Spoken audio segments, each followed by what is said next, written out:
Good morning, my name is Alejandra and I'm going to talk about NASA and the projects. I will start with the first man to step on the moon. That is this guy, Neil Armstrong.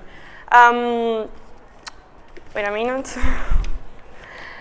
He was the first man to step on the moon on July 20th, 1969. The space flight that landed humans first in the moon was the Apollo 11. Is this space flight here? Neil Armstrong had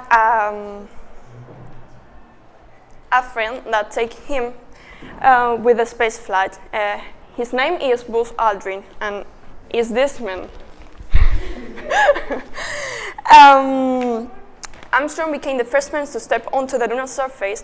Him and Buzz Aldrin spent 6 hours and 39 minutes into the lunar surface. Even they collected some material of the lunar orbit. Command Module pilot Michael Collins is this man.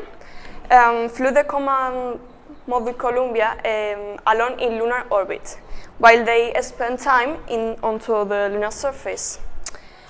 Armstrong and Aldrin spent 21 hours and 36 minutes on the lunar surface before lifting off to rejoin to the Columbia in a space that they named Tranquility Base. Sí, pasa. Vale. So this means a great historical fact for the world.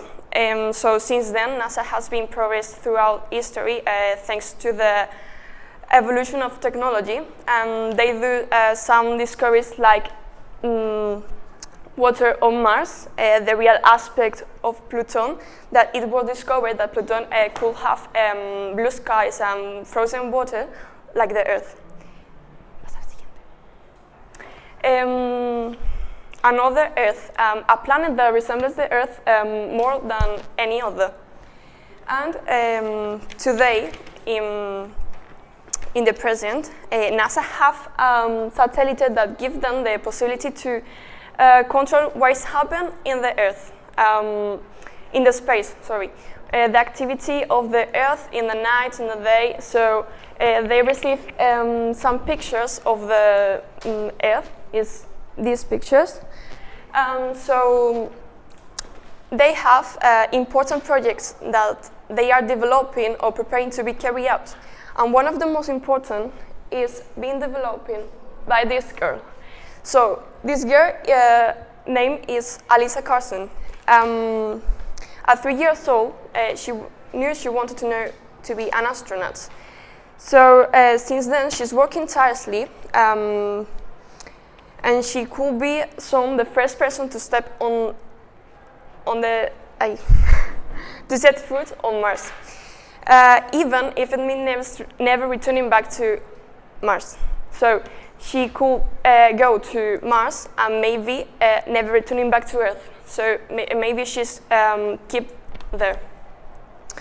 So while she was growing up, her imagination blowing up with questions about space travels, which eventually led her today the possibility to land on Mars. At 16 years old, she became the youngest person to have ever graduated from Advanced Space Academy, to have ever completed all of NASA's 7 space camps, and received the certification in applied astronautics. Nowadays, she is 18 years old, and at the age of 29, she will be on Mars and do discoveries. So she's training every day for this important thing. Alyssa knew that she maybe won't return from Mars to Earth. So she could be away from Earth like approximately 2 to 3 years. And I have chosen this topic because I have learned that limit doesn't exist. We have all the positive things, all the things to do what we have, or to do what we want, and to be what we want. So thanks for your attention.